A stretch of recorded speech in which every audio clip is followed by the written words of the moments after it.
The VOC and the Dutch Golden Age. Explore the influence of the VOC on the Dutch economy and society in the 17th century and how it increased the prosperity of the Netherlands. The 17th century, sometimes known as the Dutch Golden Age, was a time when the Netherlands had never been more economically successful, culturally rich, or dominant at sea. People say that this time was a turning point in the history of the Netherlands. The Verenigde Oost-Indische Compagnie, VOC, or Dutch East India Company.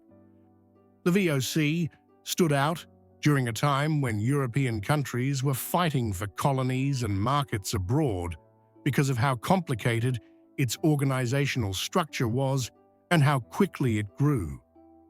The company quickly built a corporate empire that reached from the Cape of Good Hope to the ports of Japan and China.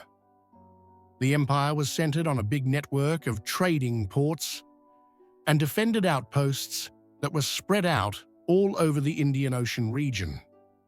It regulated the flow of cloves, nutmeg, cinnamon, and pepper into European markets. These were all very valuable goods that made a lot of money. It also had a monopoly on the spice trade in places like the Massacres. This huge amount of wealth changed the economy of the Netherlands in a big way. Amsterdam, which was already a major port, became the financial center of Europe. When the city was active, ships, goods, and merchants from all over the world came into the harbor. The VOC helped set up the Amsterdam Stock Exchange, which is widely thought to be the first of its kind, as well as more advanced ways for people to invest in joint stock companies.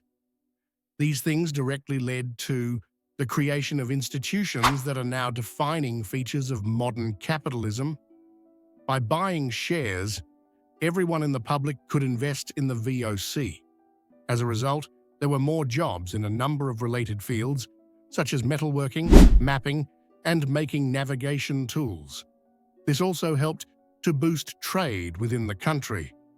The VOC not only made money, but it also had a big effect on culture and society.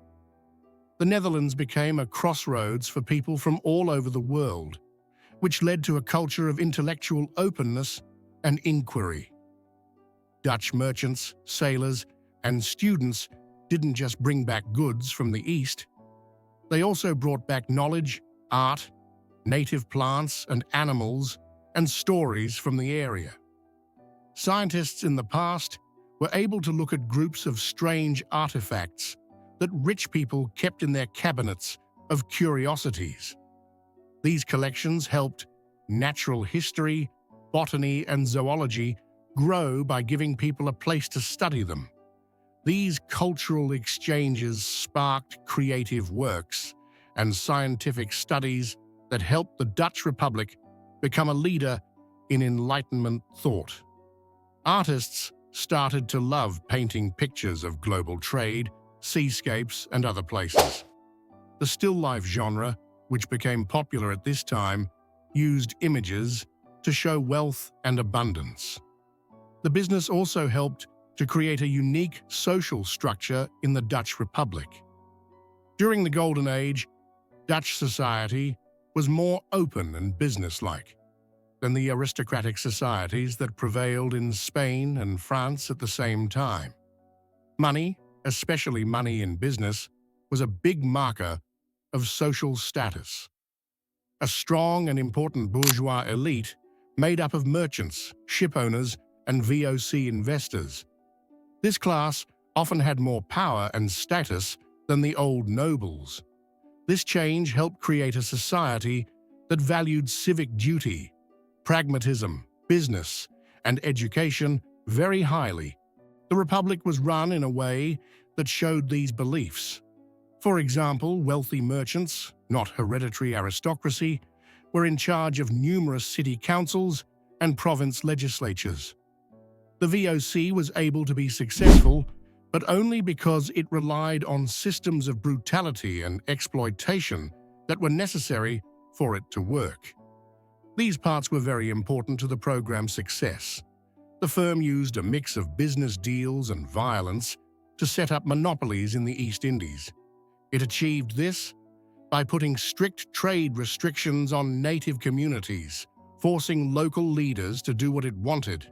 And when people fought back, it sent in the military, killed people, and carried out mass executions. The infamous massacre in the Banda Islands in 1621, when hundreds of native people were killed to safeguard the nutmeg trade, is still a shocking example of how harshly the corporation managed things. In areas controlled by the VOC, forced labor, unfair taxation, and moving indigenous tribes were all common.